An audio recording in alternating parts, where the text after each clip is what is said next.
hi everyone! We are here now at Abkasam, Barangay Mandalagan, Bacolod City, and we have here our chosen subject for our interview. So come on, go!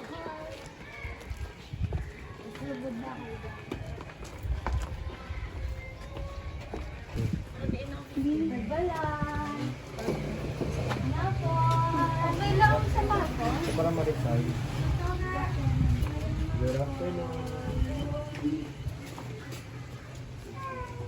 So, tita, mayong hapon, ako gali si Micaela Jirahel, PSED English 1B. And po, kusubong si... Ako gali si Lemiel May Paels. And I'm Alder Madan. Jerry Kapoy. And ako galing si Anne Valerie.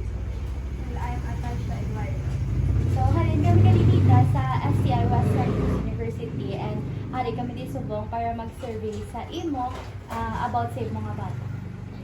Ma'am, may aragali kami prepare na questions. Then, you can answer it in Hiligay mo. Nang ma-ask kami anay ma'am first kung anong mga nabalaan niya nga languages. Hiligaynon, Tagalog, English. Nang ma-ask ko about sa Tagalog yung nabalaan niya language, kung paano yan na-learn or may mga paano yan na-abang kung paano yan na-learn. Siguro na-adapt din sa galantaw sa Purdue YouTube. Everyday, ginag-work ko. Tama upo dyan. Cellphone, YouTube. So, in instance, may aura man relatives ang child na maka-influence siya mag-talk Tagalog. Kami lang din po yan. Manang niya, si Papaya, ako. Sa ako mga relatives, wife, di kami permita kita ay. Tsaka hindi learn English language. Na-learn na sa kay Manang niya. Wala na kay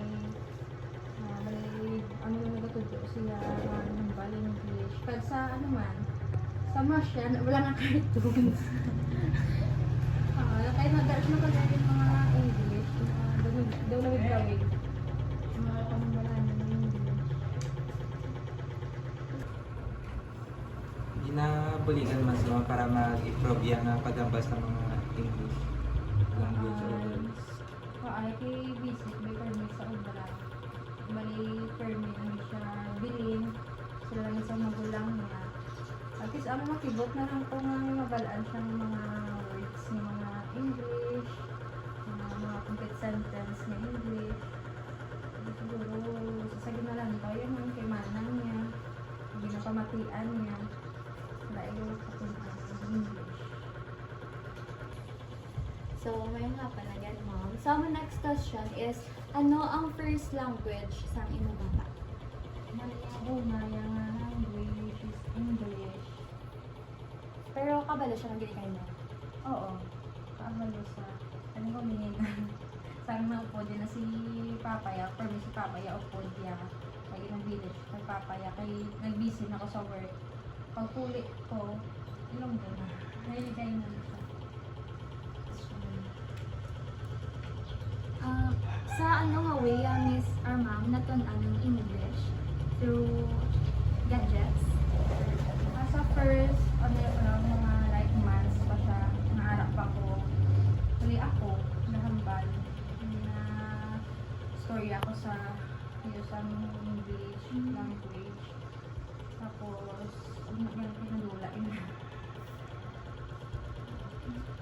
Pero ma'am, like, okay man sa baby mo, pag sa inyo man na gamit sa inyong language, o ginagamit. Okay lang. Parang kayo more on niligay mo, hindi siya sila. May time lang siya nga, makibot kasi yung nag-English siya. Kasi more on niligay mo siya.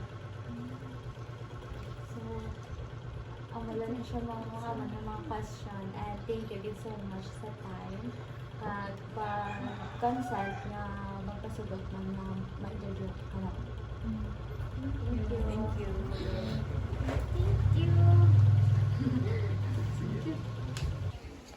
So, we are now done for our survey. here at Ma'am Lemiver Rose Flores at Casa, Barangay Mandalagan, Bacolod City. Thank you!